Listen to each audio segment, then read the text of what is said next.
Hello, my name is Jeff Reist, and I'm an Associate Clinical Professor of Pharmacy here at the University of Iowa. I also practice in the Geriatric Clinic in the Department of Family Medicine at University of Iowa Hospitals and Clinics. And I'm happy to be here today to present an update of the Beers criteria, which, as you may know, were recently updated in the fall of 2015. I have no financial interest or relationships to disclose.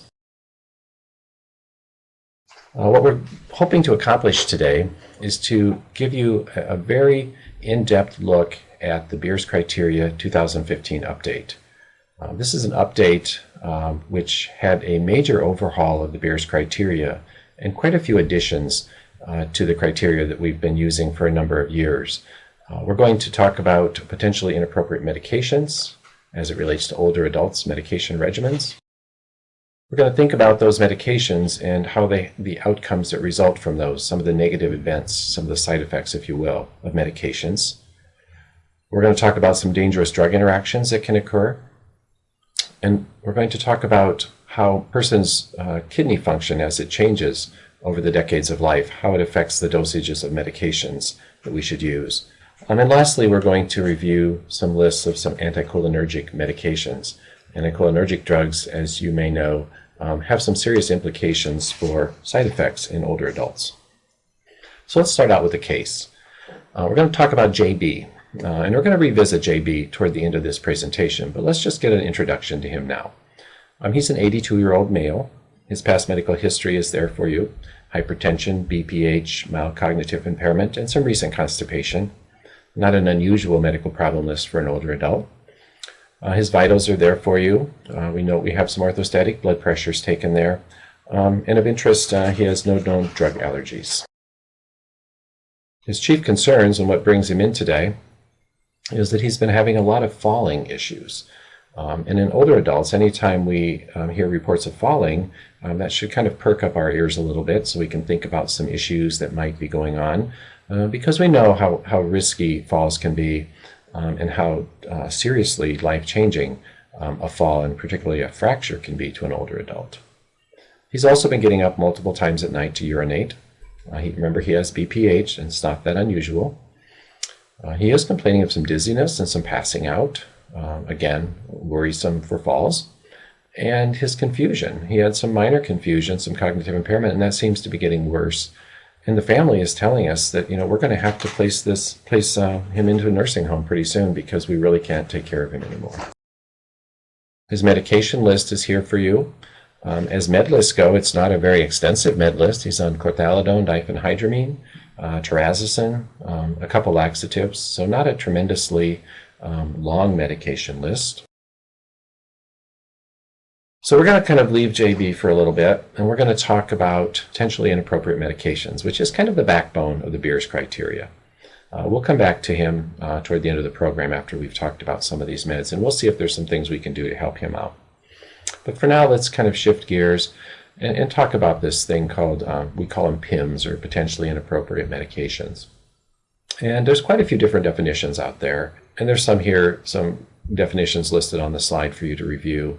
So it's medications that are problematic either in adults or not necessarily just in older adults by themselves, but in older adults with certain medical conditions. They tend to be associated with some very poor health outcomes. And the definition that I like best as a pharmacist is when we use medications where the risk is greater than the benefit.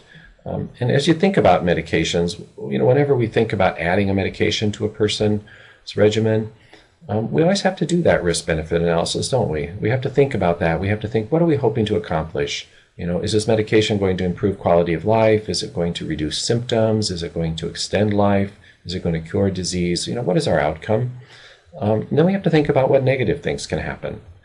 Side effects can be quite a spectrum. So things such as, mild dry mouth, maybe dry eyes, runny nose, things like that. That's at one end. On the other end of the spectrum, we have death. We have medications that we know used inappropriately for certain conditions can actually hasten death. So the spectrum of side effects is quite broad, and we need to think about that. So when we use these medications where the risk tends to overweigh the benefit, that's a potentially inappropriate medication. So how do these PIMs, as we call them, and polypharmacy interact? Or are they really the same thing, or are they two different things? Well, they're a little bit different, but they do have some intersection. Polypharmacy, I think most of us are aware of that, is when we have actually excessive medication use on a given person. It can result from us not doing a very good job of assessing a patient's adherence with their medication regimen. So things like, their blood pressure meds, their diabetes meds, if they're not taking those and say we're not at blood pressure or diabetes goal, we tend to add medications or increase doses. Those can be inappropriate. Polypharmacy can also result from poor choice of medications, either dose or duration. Adding medications to treat side effects. It's all going to result in this polypharmacy. So you can sort of see how PIMs and polypharmacy are related. So polypharmacy is kind of a downward spiral. Let's say we start a potentially inappropriate medication or continue one. And it is important to think about these PIMs as, maybe when they were started 30 years ago, it wasn't inappropriate. Maybe at that point in time, the person's body, their receptors, their kidney function, their hepatic function could tolerate the medication. And as they've aged, this medication has suddenly become potentially inappropriate. So let's say we start a medication like this or continue one longer than we should, and a side effect is developed. Oftentimes, these side effects can be fairly nonspecific. Things like drowsiness, fatigue, muscle ache. Those are pretty nonspecific side effects. They can be from many medications. They can be from many medical conditions as well. So the challenge is to interpret this as a side effect, but sometimes we don't, and we think of it as a new condition, and we add a medication to treat that. That added medication becomes a potentially inappropriate medication. And as we do that, we develop polypharmacy.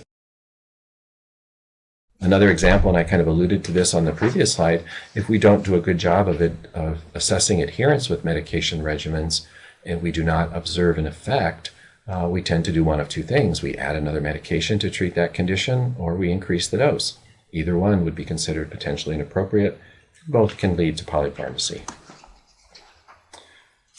So one thing that I just want to point out is, polypharmacy and potentially inappropriate medication, it's not all about the number of medications. So let's look at JR for a minute. JR, he's 71 years old, and he has heart failure. He has a history of MI.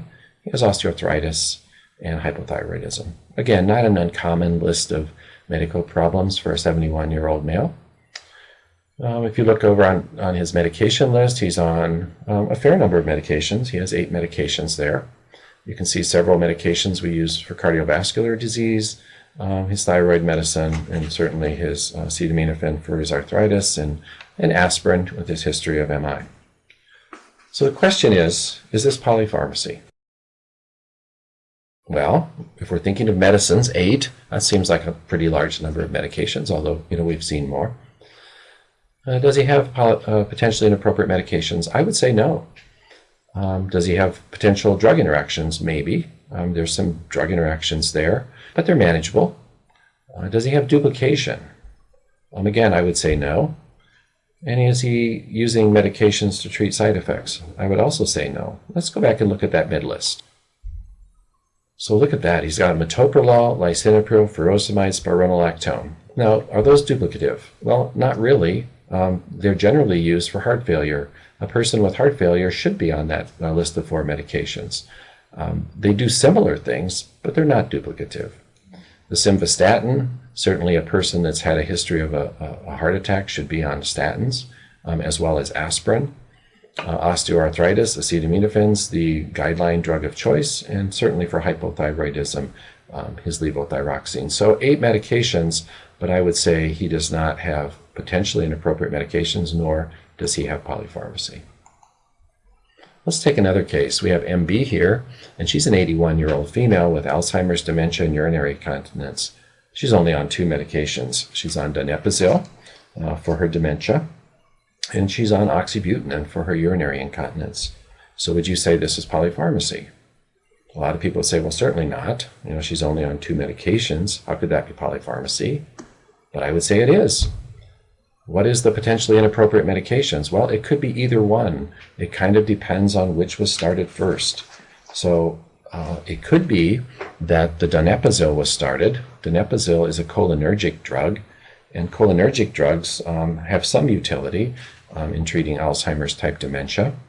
However, if we think about how cholinergic drugs work and how urinary incontinence develops, so urinary incontinence develops because of the detrusor muscle in the bladder being overactive and overexcitable. Well, that's innervated by the cholinergic system. So when we give people cholinergic drugs, sometimes we can actually induce urinary incontinence. So the other way this could have played out is she could have developed urinary incontinence first and been put on oxybutynin. Oxybutynin has strong anticholinergic effects, and we know anticholinergic effects are associated with confusion. And that could have taken a person with mild cognitive impairment and kind of dropped them down into the area of dementia. So this particular patient, while they're only on 2 medications, I would say they have potentially inappropriate meds, and they do suffer from polypharmacy. So in addition to being very, very dangerous for patients' well-being and quality of life, polypharmacy and potentially inappropriate medications have a cost to society. I found an article, and the data is a little bit old, but it was published in 2007 in Medical Care. It was a cohort study, and they looked at community-dwelling older population in the year 2001, and they estimated that due the treatment of the side effects and health and expenditures related to potentially inappropriate medication use in that particular cohort in that year reached $7.2 billion.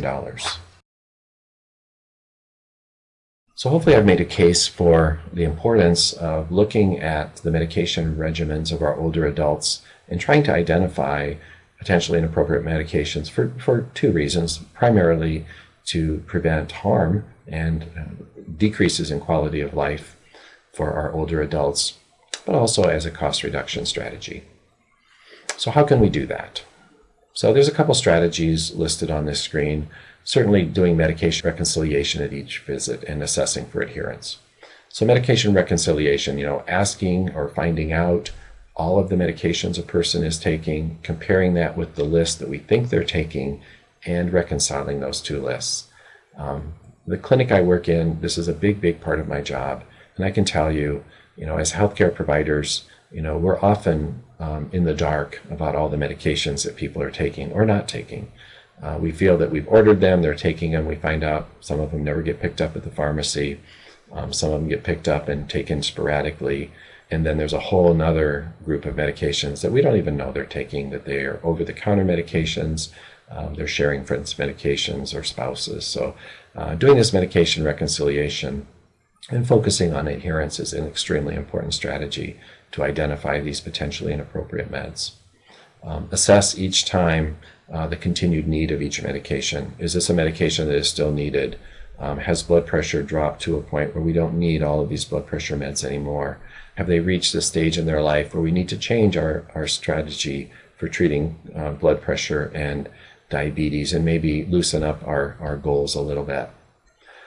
Investigate any new conditions or symptoms. As a pharmacist, this is, every time I talk to a patient and they say, I've got this, aching pain, or I've got this new condition, I immediately go to the med list. I think that's just what pharmacists do.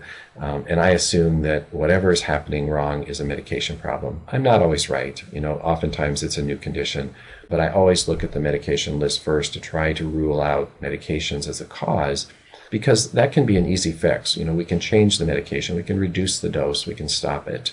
However, if we don't identify the medication as the culprit, we do spend a lot of time and add a lot of medications and a lot of unnecessary testing that may not ever come to the solution of the problem. And screening for problematic medications.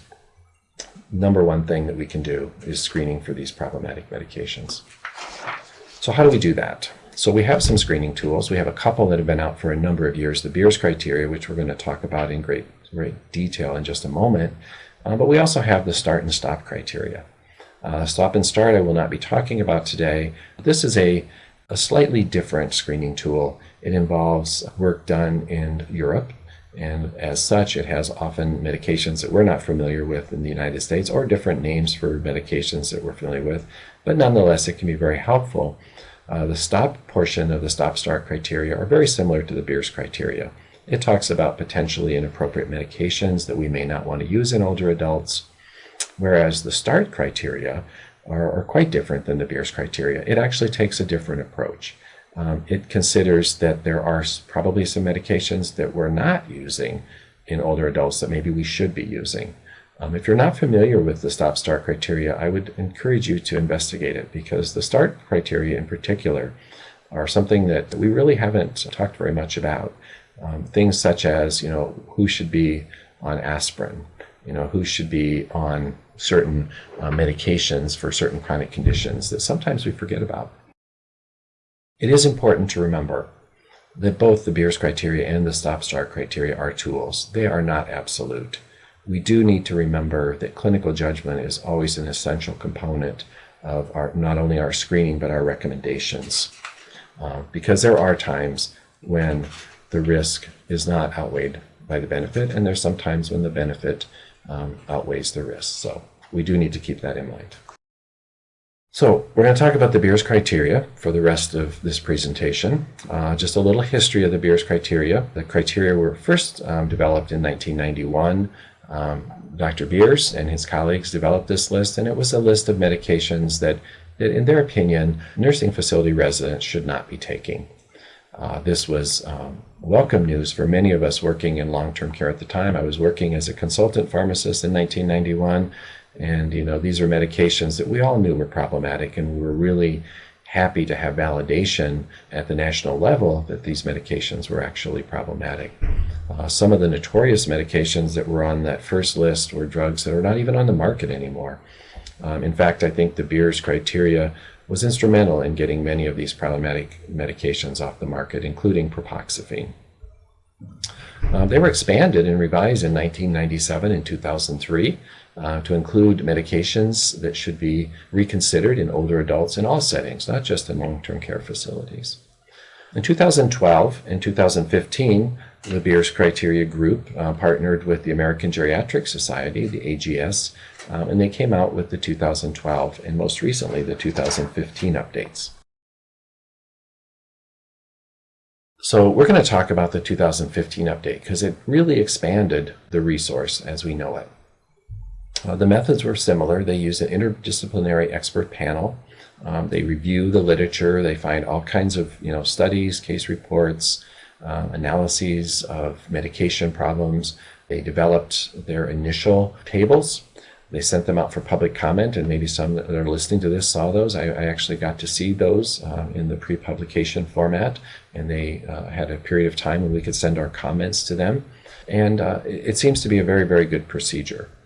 The additions that we're going to focus on today in a little bit are some of the added tables to the 2015 update, and probably the three that we're going to spend most of our time with are medications that should be dose adjusted based on kidney function. We all know every decade of life we lose a certain percentage of our kidney function, and medications that are renally cleared become toxic.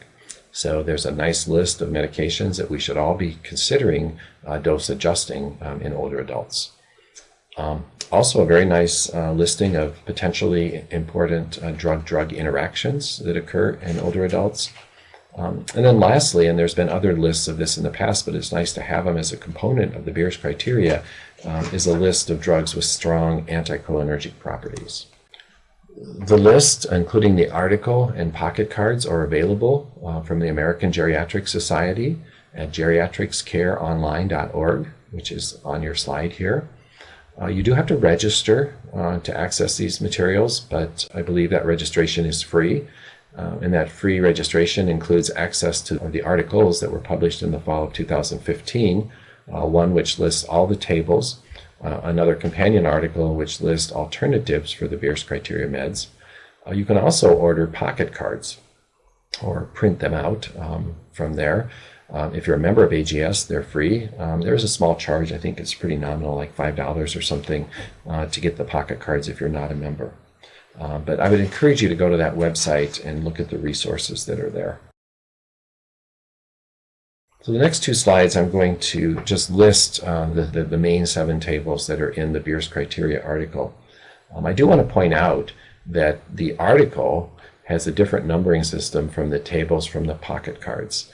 The pocket cards do not have table 1, so they actually start, their table 1 is actually table 2 from the article. I'm going to refer to the tables by the numbering system that's used in the article, which is available free online at the American Geriatric Society. Table 1 is the table which describes how they rate the evidence and the strength of the recommendation. Table 2 is the list that we're probably most familiar with, the potentially inappropriate medications in older adults list. That's the original Beers criteria. Table 3 is medications that may be inappropriate with certain disease states. So we think of this as the drug-disease interaction table. Table 4 is medications to be used with caution in older adults. Now this is these aren't necessarily as potentially inappropriate as the table 2 drugs, but they're kind of on the watch list, if you will. Table 5, 6, and 7 are new in this update. Table 5 is potentially clinically important drug interactions in older adults. Table 6, medication to avoid or reduce dose with reduced kidney function. And Table 7, the drugs with strong anticholinergic property list.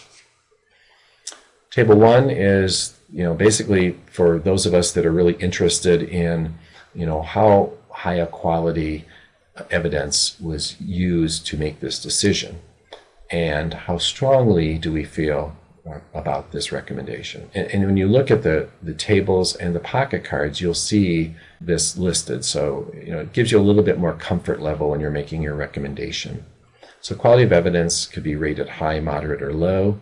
High, of course, is multiple randomized controlled trials or multiple consistent observational studies, all the way down to low, which, basically if it's low quality of evidence, there's really it's insufficient to assess harms or risks. The strength of the recommendation is how strongly do we feel in this recommendation. So if we feel very strongly about it, we feel that it's clearly a case where the benefits are clearly outweighed by whatever risk there is. Weak benefit may not outweigh risk, and insufficient, inadequate evidence to determine that risk. Table 2 is the table that I think most of us think about when we think about the Beers criteria. It is the table which lists those medications which are deemed potentially inappropriate in older adults. And it's kind of interesting how they're organized. Some of them are listed by organ system, some by therapeutic category, and some by drug. And it's just kind of funky how they're organized, but it works.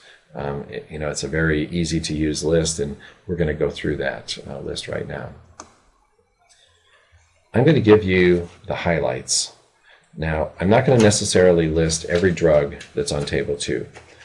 What I did is as I look through this list, every time it's updated, I think to myself, which medications are commonly encountered in my practice? And I think my practice is a fairly typical geriatric practice. I practice in 2 different clinics, so I have 2 different teams I work on. And we see quite a variety of patients. So there are some medications on the list that I haven't seen in practice for years and years and years. So I've kind of skipped over those. I really want to focus on the meds that we see a lot. So this first group are the first generation antihistamines. And the problem with these first generation, these are the ones that came out before the Claritins and the Zyrtecs and that, is that they're very anticholinergic. And you'll hear me use that term anticholinergic a lot. Anticholinergic effect refers to how they work on certain receptors in our body, the cholinergic system. So anticholinergic drugs tend to cause a series of effects such as confusion, dry mouth, urinary retention, constipation, and dizziness.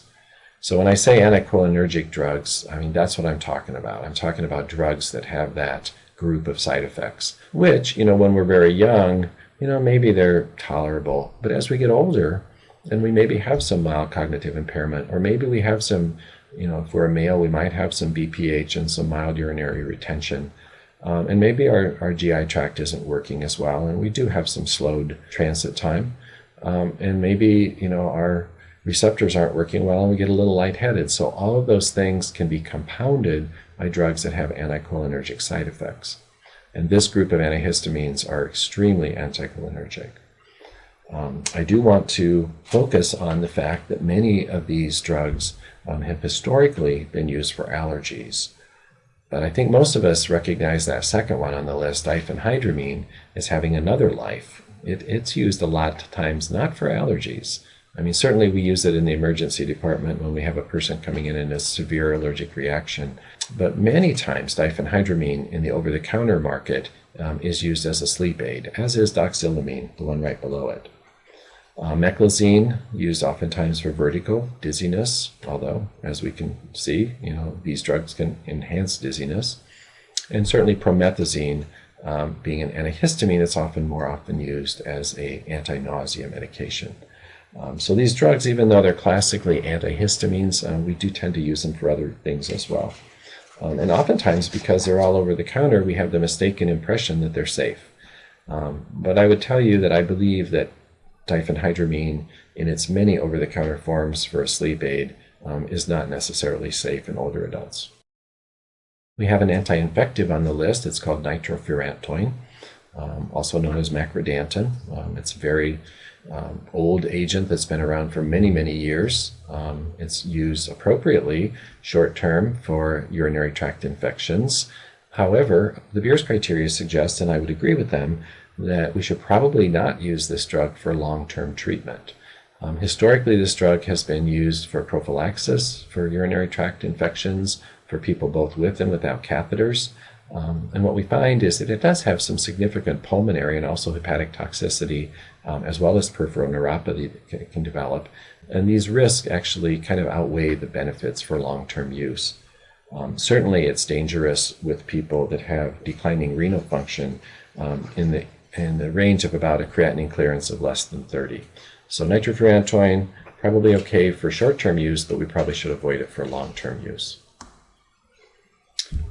Some cardiac drugs have made the list. The alpha blockers listed here are the non-selective alpha blockers. We also have another list of selective alpha blockers, including both tamsulosin and alfluzicin, which tend to be safer. Hence, they're not on the Beers criteria list, so those would be alternatives that we could use in place of these drugs. Now, the alpha blockers historically were developed, at least the non-selective ones, were developed to treat hypertension, and they lower the blood pressure certainly by causing vasodilation. However, we don't really use them for hypertension anymore. They tend to be used primarily in men for BPH.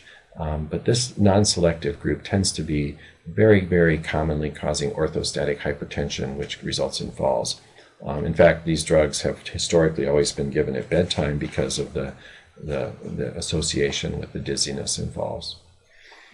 So really, we shouldn't be using those three, the doxazosin, prazosin, and terazosin. If we do have a guy that needs an alpha blocker for BPH, which is a very, very appropriate thing to do, we should be using the selective agent, probably the tamsulosin or the alfluzicin. Likewise, the antithrombotics listed here have been replaced with safer alternatives, such as clopidogrel. Dipyridamole, the short-acting form, or taclopidine really shouldn't be used. They don't really have a place in therapy anymore because of their risk of causing orthostatic hypotension and falls. Of note, dipyridamole is also available in a drug called Agrinox, which is combined with aspirin in a sustained-release form. That combination is not on the Beers criteria. The Agrinox, or the sustained-release dipyridamole with aspirin, is not associated as much with orthostatic hypotension, so that is not a potentially inappropriate medication. A couple other cardiac drugs to talk about. Dronedarone. It actually has been shown to have worse outcomes when used for AFib or severe heart failure. And digoxin. Digoxin's, one of the old-time drugs. It's been around for many, many years. Digoxin has come into question over the years for its use in heart failure. We used to feel that it actually reduced risk of hospitalization for folks with heart failure. However, Now that's come into question, and we've long known that there's really no mortality benefit for using digoxin with heart failure. So probably shouldn't be used, and if we do use it, we should definitely avoid doses greater than 0.125 milligram. A couple more cardiac drugs to talk about. Nifedipine, the immediate release form only. It does come as a sustained release, which is not on the Beers criteria, but nifedipine immediate release is associated with hypotension and risk of MI. Amiodarone for AFib has been shown to have greater toxicity than other antiarrhythmics, including both pulmonary and hepatic toxicity as well as thyroid toxicity. The pulmonary I've actually seen induced in some patients in the past in my practice site, where it has kind of a pulmonary fibrosis, which often presents as shortness of breath, which we often worry about, things like PE with that. But pulmonary and hepatic and thyroid toxicity are all a big problem with amiodarone. So there's other agents we can use. However, due to its effectiveness for heart failure, for folks that have both AFib and concomitant heart failure, it can be a reasonable choice. Also, if we do use amiodarone, we do need to monitor for these toxicities, including getting some PFTs and also periodically checking for liver function as well as TSH for thyroid toxicity. Antidepressants. Okay, so there's different types of antidepressants out there. We're going to talk about the list that's on the Beers criteria right now, and these are the ones that are strongly anticholinergic. Remember, anticholinergic effects include things like cognitive impairment, constipation, dry mouth, dry eyes, and dizziness. So things like that, never a good thing as we're getting older. And of course, the associated falls make these drugs a little bit risky. The drugs listed on your screen, most of them are the tricyclics, the amitriptyline, diazepamine, doxepin in doses greater than 6 milligrams a day, imipramine or nortriptyline are all tricyclics. Paroxetine, on the other hand, is an SSRI, which is one of the newer classes of drugs, which we generally think of as less problematic, less side effect prone from the older ones. However, paroxetine, even though it's an SSRI, is pretty strongly anticholinergic. It's the most anticholinergic of the SSRIs, so it gets included on the list here. Antipsychotics should just basically not be used in patients with dementia unless they're absolutely the only drug that works. We know from many, many studies and a black box warning that these drugs have serious side effects. And we also know that there's minimal benefit on the behaviors that are often the target of these drugs.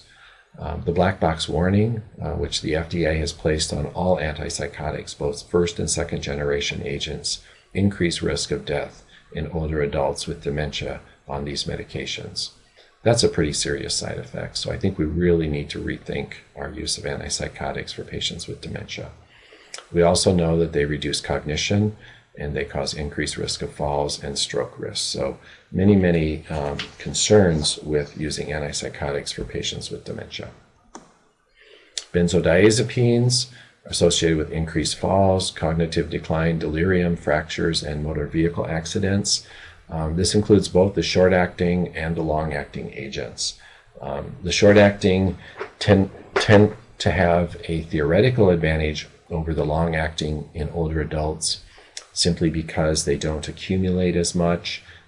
They are metabolized and out of the system, hopefully before the next dose is given, whereas in the case with the long-acting agents such as clonazepam or diazepam, oftentimes at the next dose of a drug, you still have a significant amount of the previous dose in the bloodstream, so you tend to get this additive effect that just keeps building and building until steady state. But even with that advantage of not having as much accumulation with the short-acting, they're still problematic and they're still associated with all of those risks that I mentioned earlier. And in addition, it's often more difficult to get a person that has a long history of using short-acting benzodiazepines off the drug, simply because of the withdrawal symptoms are more intense than they are with the long-acting. So you oftentimes, it has to be a very slow taper over long periods of time. And sometimes you even have to convert those folks to a long-acting agent and then do a slow taper because it's an easier taper. The hypnotics, here I'm talking about what we tend to call sleeping pills. We think of these as the Z drugs, zolpidem, esopiclone, and zalphalon, also known as Ambien, is probably the most common brand name for zolpidem. Quite frankly, these drugs should be avoided in older adults. There's really not an indication that I can think of where the benefit is going to outweigh the risk. The adverse effects are similar to benzodiazepines, plus they have this really strange side effect where folks do these weird things in the middle of the night and they have no memory of them. I have heard all kinds of stories over the years of people getting up and cooking themselves an egg, making breakfast, leaving the dirty dishes, and going back to bed. They wake up in the morning and they think someone broke into their house, and it was actually them. I've heard stories of people waking up outside of their house, no idea how they got out there. I've even heard stories of people driving to someone's house and then having no recollection of that. Very scary and dangerous side effects to these drugs, and quite frankly, they just really shouldn't be used in older adults. One other thing about the sleeping pills, when people are having trouble with their sleep, we really need to go back and reevaluate their other conditions. Because many times, we're not treating their BPH effectively if they're getting up 5 or 6 times a night to urinate and they can't get back to sleep and they want a sleeping pill for that. We're not treating their pain appropriately if they can't sleep because they're in pain all night. So we really need to think about treating those conditions that interfere with sleep and educating the person about the importance of good sleep hygiene, all the things that nobody wants to do, like quit watching TV in bed, have set bedtime, wake up times, don't sleep all day, don't take naps, all of those things that seem very boring, but they actually work. We really need to be focusing on that. There's a couple anti-diabetic agents on the list. The first one, sliding scale insulin, probably raises a few eyebrows because sliding scale insulin is still used quite a bit. But what the Beers criteria suggests is that we should not be using sliding scale insulin as a sole method of blood pressure control for people in the outpatient setting. So what we find is that when that's the case, when people at home are just using sliding scale insulin, they get higher risk of hypoglycemia, and actually they have lower improvement of hyperglycemia because we're basically reacting to blood sugars as opposed to being proactive about what a person is going to consume as far as carbohydrates. So not recommended as a sole method of blood pressure control. The other two agents here, glyburide and chlorpropamide, we just really shouldn't be using those in older adults because of the long half-life and the risk of prolonged hypoglycemia. We have shorter acting agents that have more safety behind them. So glyburide, chlorpropamide, just really we shouldn't be using those. A couple gastrointestinal agents, metoclopramide used for gastroparesis, associated with extrapyramidal effects, tremor, Parkinson-like symptoms, including tardive dyskinesia. And then the antispasmodics. These are old drugs that we used to use, highly anticholinergic. They basically slow the gut down, as all anticholinergic drugs do, but these are very specific for the gut. And really, we have better drugs to use for GI problems. So dicyclomine and scopolamine shouldn't really be used. Scopolamine still has a place in the patch, for dizziness and lightheadedness. What about the PPIs? Well, if you're like me, it's hard to pick up a newspaper or listen to the radio and not hear something about proton pump inhibitors. I always try to stay current on what's going on in the lay press because I can guarantee that in clinic I'm going to hear about these things. So what are we hearing about proton pump inhibitors right now? Well, I think the latest thing that I've heard about is its potential association with kidney damage. And there is some pretty good observational data that suggests that there might be an association. But historically, we've known about the association with Clostridium difficile, or C. diff. For quite a long time now, we've suspected that proton pump inhibitors are associated with bone loss and increased fracture risk. And we know, and we've known for many years, about the hypomagnesemia problem from proton pump inhibitors. So where does this lead us? These medications are very, very effective. In fact, they're super effective at basically shutting off the acid in the stomach. Beer's criteria suggests, and I think most of us are starting to come around to this idea, is that use for greater than 8 weeks, except for high-risk patients, should probably be avoided. After 8 weeks, we should really try to step down therapy, trying to use an H2RA, so something like ranitidine or Zantac, or famotidine or Pepcid. Those drugs are not as potent at reducing the acid secretion in the stomach, and they tend to be a little safer and not associated with some of these side effects. So the question always becomes then, what is a high-risk patient? Well, a high-risk patient would certainly be maybe someone that has erosive esophagitis or Barrett's esophagitis, because we know that those are associated with a pretty high risk for developing esophageal cancer. So, we could certainly make a case for, yes, C. diff and all these other problems are problematic, but compared to esophageal cancer, it might be that the risk is less than the benefit. So, that might be a case. Certainly patients that are on NSAIDs long-term or corticosteroids long-term, which we know are associated with risk of GI bleeding. So adding a proton pump inhibitor to those has been known to be very effective at reducing risk of GI bleeding. So certainly maybe that might be a good suggestion as well. But those are the ones that come to mind to me that would be high risk. We do know that when we stop proton pump inhibitors, that we do often get rebound GERD or esophageal reflux. Hence, we need to treat that with an H2RA. But after a period of weeks, hopefully that returns to normal. So don't be alarmed if your patients, when you're stepping them down, might have a little bit of rebound, and see if they can get through that and if it gets better. However, people that continue to suffer multiple times a week might just have to be on a PPI, and we need to monitor for things like maybe get a DEXA scan to make sure that we're not negatively affecting their bone health.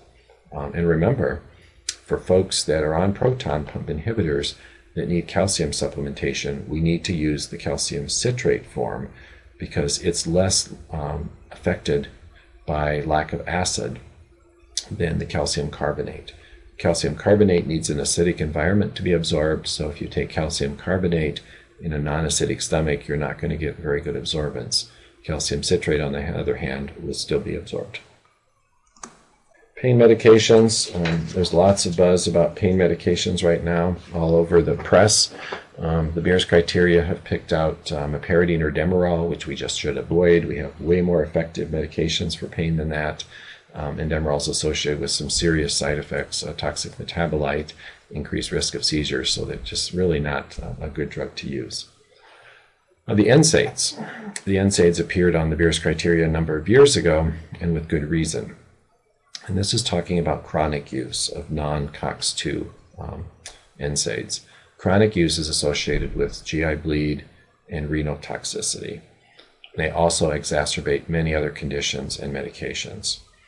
So the problem with the GI bleed, it can be very insidious and occur over long periods of time with relatively minimal pain, simply because you're taking an NSAID which blocks that pain response. So these drugs all tend to be associated with that. More recently, we've had all kinds of reports, and we see it in clinic all the time, of this renal toxicity causing things such as acute renal failure, as well as more of a chronic syndrome of sodium and water retention, which tends to exacerbate conditions such as heart failure. If we do need to use a non-COX-2 NSAID long-term, we should definitely be protecting the gut with one of those proton pump inhibitors or misoprostol to minimize that GI toxicity. Of note here, the only COX-2 NSAID that we have available on the market at this point is Celebrex or celecoxib. And that one is associated with less GI problems, but it's not necessarily associated with less renal toxicity. Skeletal muscle relaxants, again, I just can't think of too many patients that I would probably think these medications were worth using. They cause extreme sedation, risk of falls, fractures, and they're anticholinergic. So that's the highlights of Table 2, which is the classic Beers criteria drugs that are potentially inappropriate in the older adults. Let's shift over to Table 3. And Table 3 is a listing of potentially inappropriate medications, and this is due to the drug disease or drug syndrome interactions. So this is a case where if the patient didn't have this disease, maybe this drug wouldn't be that dangerous.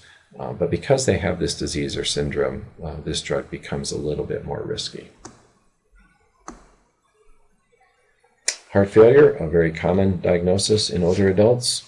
Any drug that is going to promote fluid retention will exacerbate heart failure. This includes all the NSAIDs and the COX-2 inhibitors, so the Celebrex as well as the traditional NSAIDs. A couple calcium channel blockers here, diltiazem, verapamil.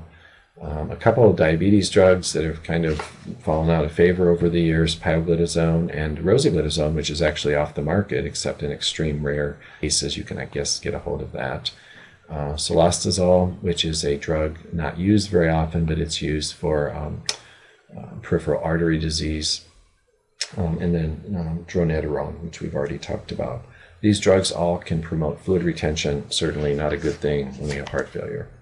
Patients with a history of syncope, any drugs that increase risk of orthostatic hypotension or bradycardia, which some of them are listed here. Some of these drugs may be important. Again, this is a case where we have to look at the risk versus the benefit. So in the case of ACE inhibitors, I can think of a lot of patients where the benefit is going to outweigh the risk. Certainly with heart failure, we have lots of data showing positive effects of ACE inhibitors for patients with heart failure. However, they are going to increase the risk of orthostatic hypotension. The alpha blockers, the non-selective, we've already talked about those, trazocin, doxazosin, and prazosin. We just shouldn't be using those anymore. There's selective agents that are going to be safer. The tricyclic antidepressants, as well as 3 of the antipsychotics, which I have listed there, tend to be associated with orthostatic hypertension. Patients with a history of seizure disorder, we do need to be leery of any drug that's going to lower the seizure threshold. Bupropion is the one that's probably of this group used pretty widely, both for depression as well as smoking cessation. Now, the bupropion drugs that we have on the market today tend to be the sustained release formulation, and they tend to be safer and not lower the seizure threshold as much as the old immediate release forms. So it does seem that most people can tolerate this drug, but we do still need to be aware of that. Certainly antipsychotics lower the seizure threshold, as well as tramadol, which is used for pain. In older adults, any drug that increases the risk for delirium is potentially problematic, especially as patients go into changes in levels of care. So as people transition from home to long-term care facility or long-term care facility to hospital, or from ICU or ward to ICU, all of those transitions can be associated with risk for delirium. And if we have medications on board, we tend to increase that risk even further. The first group of drugs on the list is anticholinergic, which is a huge list, and we're going to talk about that when we talk about Table 7. But anticholinergics all increase the risk for delirium. Antipsychotic, benzos, corticosteroids, the H2RAs, which we talked about as potentially safer alternatives for people that are trying to reduce the use of PPIs. Cimetidine is probably the most commonly associated with delirium, less so with the other agents, in particular ranitidine and famotidine. But cimetidine tends to be one that we probably shouldn't use in older adults because of its risk of CNS toxicity. Meperidine we've already talked about, and certainly the hypnotics, which I think I've already expressed my dislike for those, all associated with delirium. Dementia and cognitive impairment, we have drugs that will exacerbate that. The anticholinergics, again, it's huge. A huge group of drugs that are known to be anticholinergic all can exacerbate dementia. I've seen cases where people, once we've eliminated the anticholinergic burden on their drug regimen, they've actually improved scores on the scales that we use to measure cognitive impairment, such as the MoCA or the MMSE. Anticholinergic drugs like diphenhydramine, commonly found in acetaminophen and diphenhydramine combinations for sleep, such as Tylenol PM. Those drugs all can exacerbate dementia. Benzodiazepines, H2RAs, hypnotics, and antipsychotics. It's similar to the list for delirium, you might note. Folks with a history of falls or fractures, here's a list of drugs that we might want to reconsider. Certainly, many adults are at risk for falls and fractures, so we do need to look at these lists very carefully. We talked about insomnia earlier and how the medications that are indicated for insomnia, how those are really not effective. One of the things that we can do when we're trying to solve insomnia problems is to look at medications and think about medications that are contributing to the insomnia. Certainly like oral decongestants, pseudoephedrine, phenylephrine, commonly found in many over-the-counter products that are very stimulating. Stimulants such as amphetamine, methylphenidate, and modafinil, all used for various things from ADHD to narcolepsy. Theophylline, not used very much anymore, but an older drug related to caffeine, and it's certainly caffeine. We need to think of caffeine as a drug. We need to think of the many sources of caffeine, from coffee to soda to energy drinks, as all contributing to insomnia problems. Drugs that exacerbate Parkinson's disease. I think most of us know that the antipsychotics are associated with this because of their extrapyramidal side effects. There's 3 that are actually less likely to exacerbate Parkinson's disease, and we tend to use these. Probably quetiapine is probably the most commonly used, but also aripiprazole or clozapine can be used as well. Of course, clozapine, as you remember, if we use clozapine, we have some blood counts to get and some paperwork to fill out, so probably not used as much as the quetiapine or even the aripiprazole. The antiemetics, metoclopramide, we've already talked about, but we also would throw in prochlorperazine and promethazine. Both can have extrapyramidal side effects that can exacerbate Parkinson's disease. Folks that have a history of GI ulcers, we should avoid large doses of aspirin, basically avoiding doses greater than 325 milligrams per day. We tend to feel pretty comfortable using lower doses, such as 81 milligrams a day, which is found in the traditional baby aspirin dosage form. And we use that for both primary and secondary prevention of cardiovascular events and ischemic strokes. However, there really isn't much indication for using doses for anyone greater than 325 milligrams a day. Non-COX selective NSAIDs, again, these are the NSAIDs other than the only COX-2 selective that we have, which is Celebrex or Celecoxib. They're all associated with GI bleeding. So folks, older adults that have chronic kidney disease, so we're talking stage 4 or less, which generally is a creatinine clearance of less than 30 milliliters per minute. We notice an increased risk of acute kidney injury in the NSAIDs, and this affects both the COX and the non-COX-2 selective, both oral and parenteral. And this is kind of an insidious drug often, because I'm always amazed at how many people, when I finish doing their med list and med history, and I say, what other meds do you take? And they say nothing. And I say, well, what do you ever take for, say, pain? Oh, I take that ibuprofen. And oftentimes I find people taking it every day, but they don't necessarily think of it as a medication because it's been so much a part of their life and it's over the counter. So we do need to be very diligent about asking these questions to determine the use of these drugs in our older adults. Urinary incontinence can be negatively affected by a couple drugs, both oral and transdermal estrogen, however not intravaginal, which is often very helpful for problems in older women. Alpha blockers, the non-selective, you might say, well, wait a minute, don't we use those just for BPH? Well, there still might be a few people out there using those for hypertension.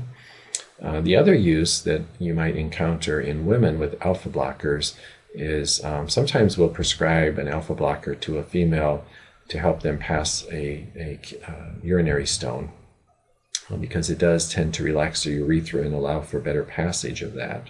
And sometimes, unfortunately, those drugs get accidentally added to the med regimen for longer than they need to be. So we do need to be aware of that as well. These drugs can certainly worsen urinary incontinence because of their effect on the bladder floor and the bladder sphincter. for men with benign prostatic hyperplasia, or BPH, we do want to avoid strong anticholinergic drugs. The Beers criteria do make an exception for what we call the antimuscarinics that are indicated for urinary incontinence. We'll talk about that in just a moment. But the strong anticholinergics tend to basically reduce the urinary flow. They do the opposite of what we want. They basically clamp down and do not allow a male to expel urine, and they can cause acute, very painful urinary retention. Now, what about that exclusion for the antimuscarinics for urinary incontinence? Now, we're talking here about the drugs. You probably know them because they're often advertised on TV. The drugs like Vesicare or Detrol, drugs that are indicated for what they call overactive bladder, which is actually urge urinary incontinence. Now, these drugs can be used carefully in men with BPH, and we know that certainly men with BPH can also suffer from incontinence. So sometimes you actually need to use this combination. So you'll use an alpha blocker to relax the tissue around the urethra and allow it to expand. And then you'll use an antimuscarinic to kind of stop some of the detrusor muscle hyperactivity in the bladder. And they tend to work okay together, but you have to be very, very careful, and you have to have some serious monitoring involved when you do that. So that brings us to Table 4. Table 4 are those drugs that we should use with caution in older adults. Now, I think of these as, these are kind of like the B team. These didn't really make it to the A list. They didn't make it to Table 2, which is the traditional drugs that we should probably avoid. The Beers criteria do not suggest you have to avoid these drugs, but they're drugs that we should kind of keep our eye on. So use with caution. So when I hear use with caution, I think I probably need to have a little bit more monitoring, be a little bit more vigilant, because these drugs might actually cause a problem if I'm not careful. So aspirin, we've talked about aspirin already for both primary and secondary prevention of cardiac events. As a person ages, we begin to not have clear evidence of benefit of aspirin for primary prevention in those greater than or equal to age 80. Now, we're talking primary prevention here. This is a person who has not had a cardiac event or stroke or anything like that. So certainly a person that's had an MI, the evidence is pretty clear. We need to have that person on aspirin. But for primary prevention over 80, we're not quite sure. So it doesn't mean you can't do it. It just means that if we're doing it, we should probably be careful. And remember, with aspirin, what we're worried about is primarily GI bleeding. Dabigatran, or dabigatran, however you choose to pronounce that, or Pradaxa, which is the brand name. Pradaxa is renally cleared, certainly for folks that are in the stage 4 chronic kidney disease or creatinine clearance less than 30, we probably shouldn't be using this drug. And in other adults greater than 75, we tend to have increased risk of GI bleeding. This drug is pretty irritating to the gut, and people actually get upset stomach from it, fairly common. Prasugrel, again, increased risk of bleeding in adults over age 75. And vasodilators, just as a class, vasodilators certainly can increase episodes of syncope.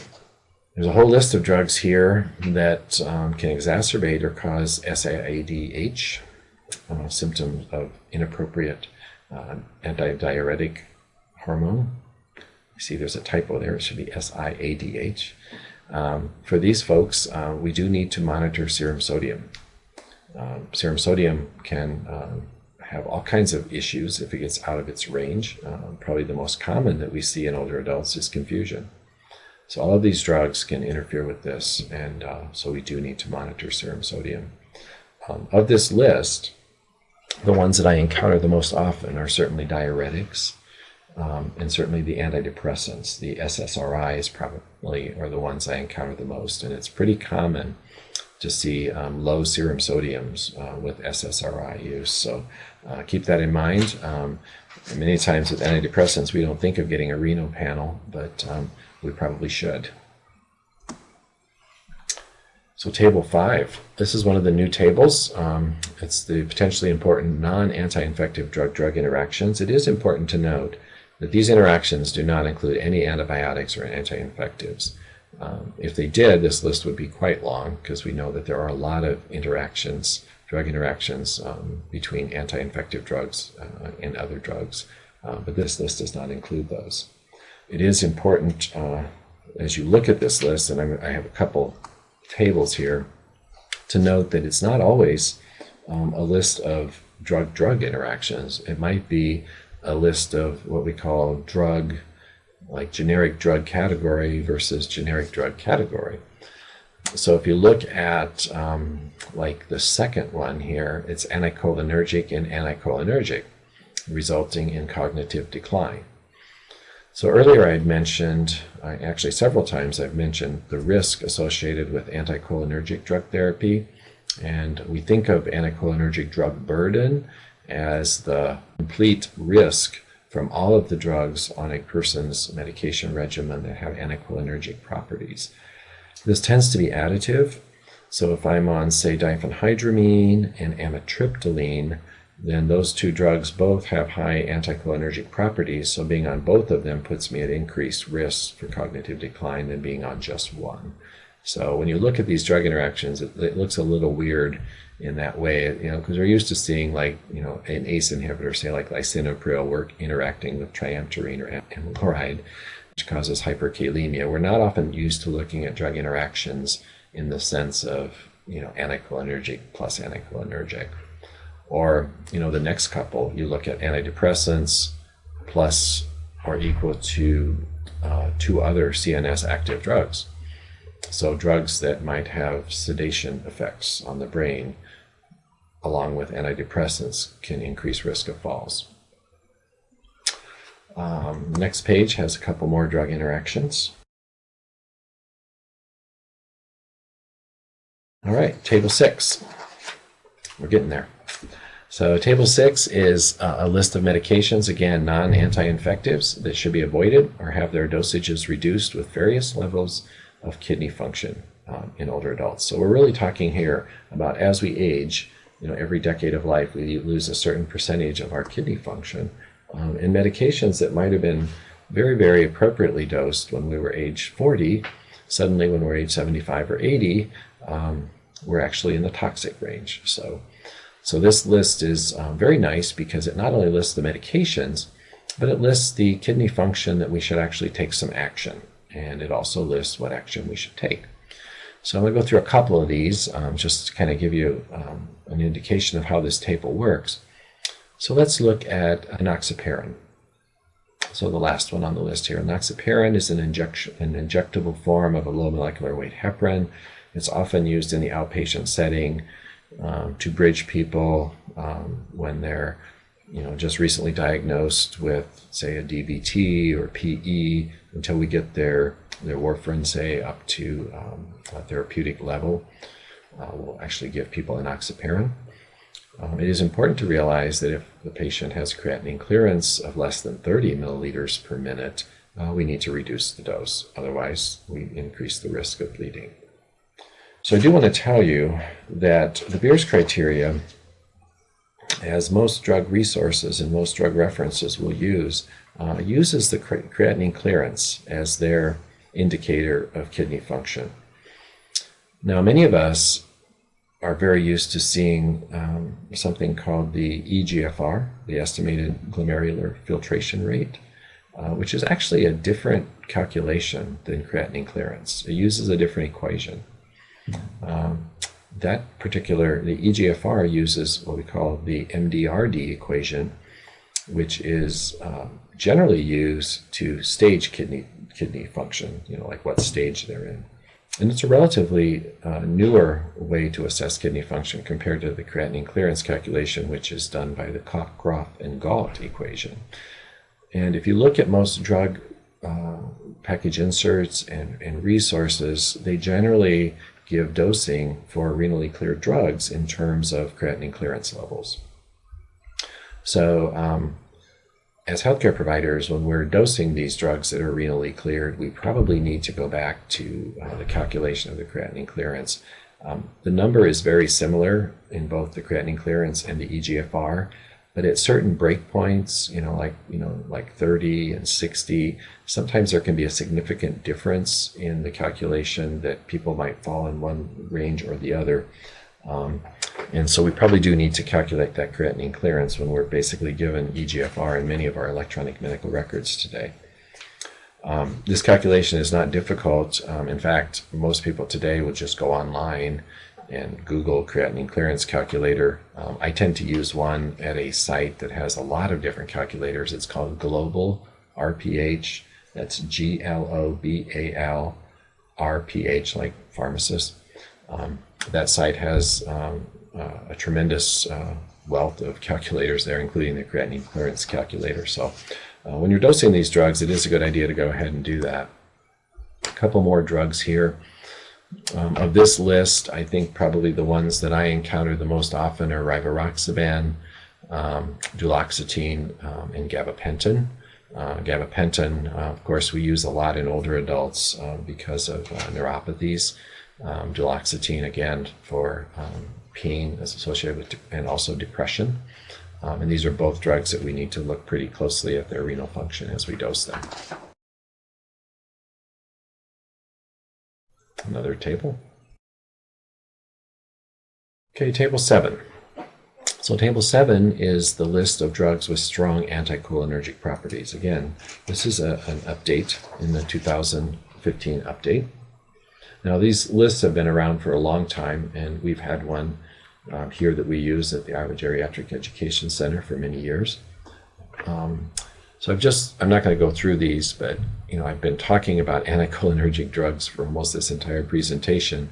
And as a class, they're probably the drugs that I see the most common in the regimens of my patients in geriatric clinic that are causing the most problems. I can't think of any other group of drugs that I see more often that cause problems.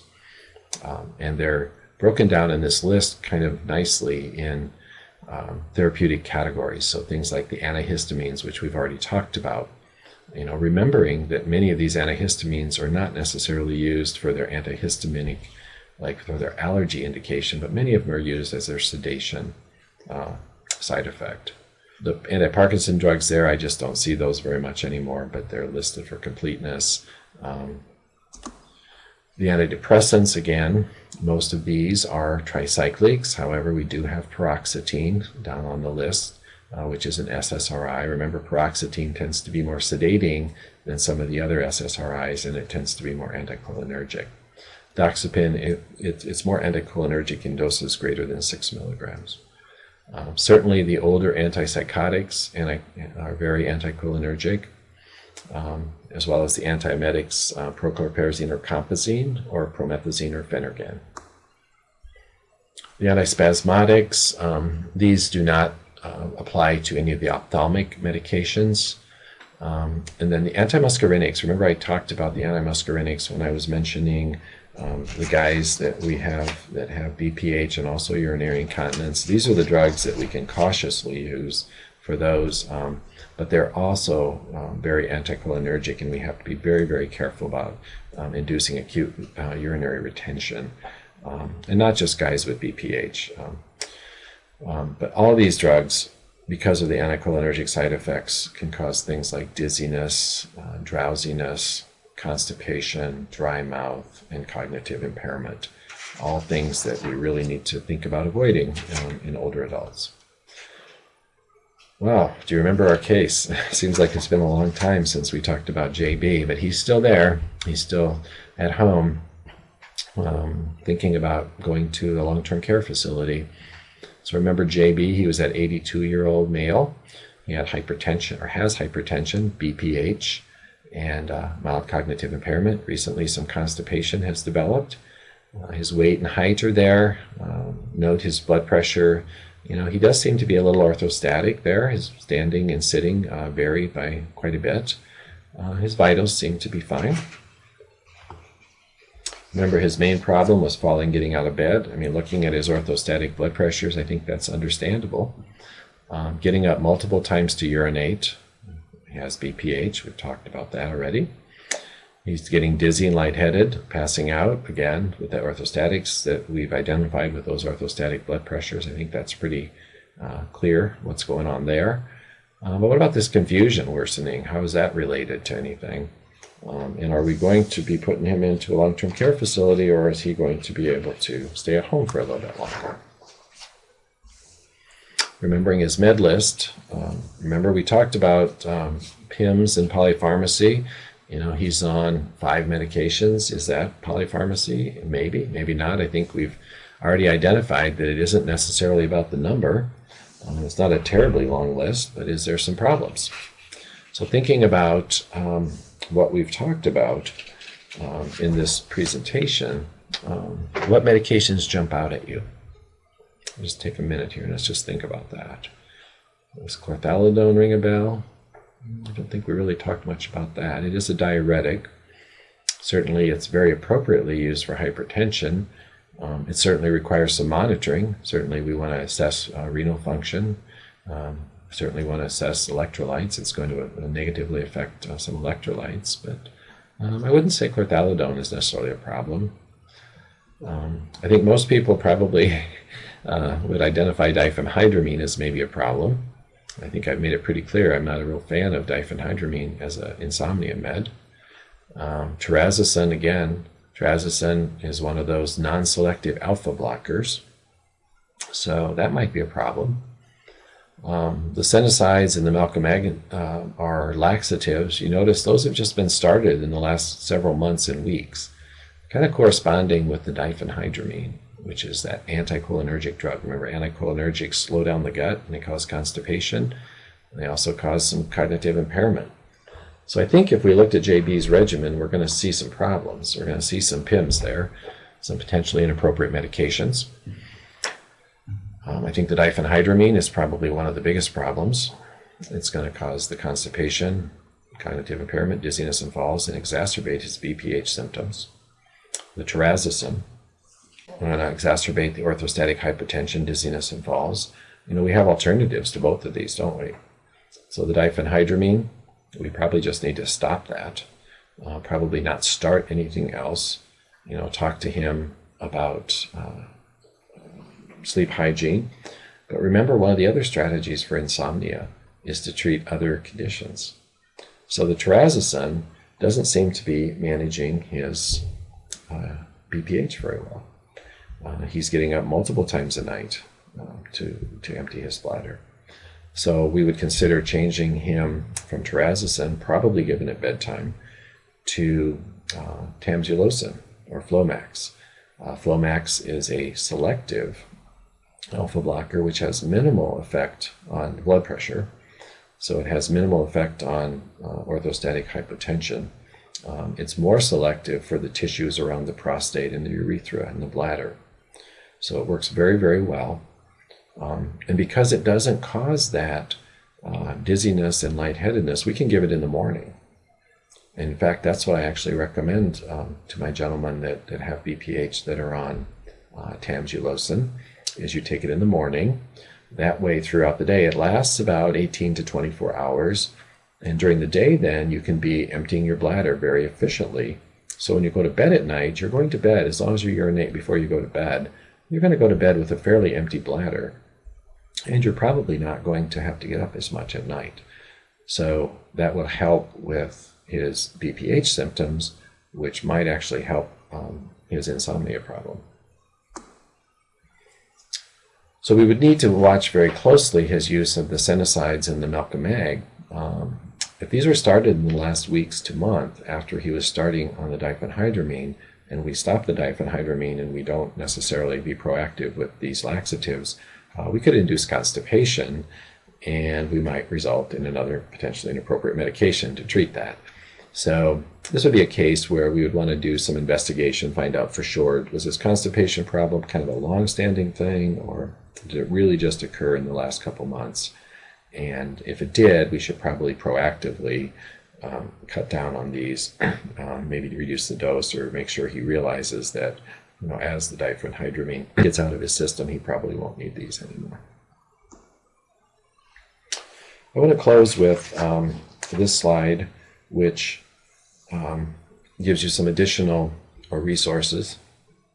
As we've gone through these, I've given you some selective alternatives to use. For example, with JB, an alternative to terazosin was a drug called tamsulosin. And that's really, one of my big jobs in clinic is it's not okay just to say, well, you shouldn't be on this drug. If there's an indication for that drug, we probably need to find an alternative.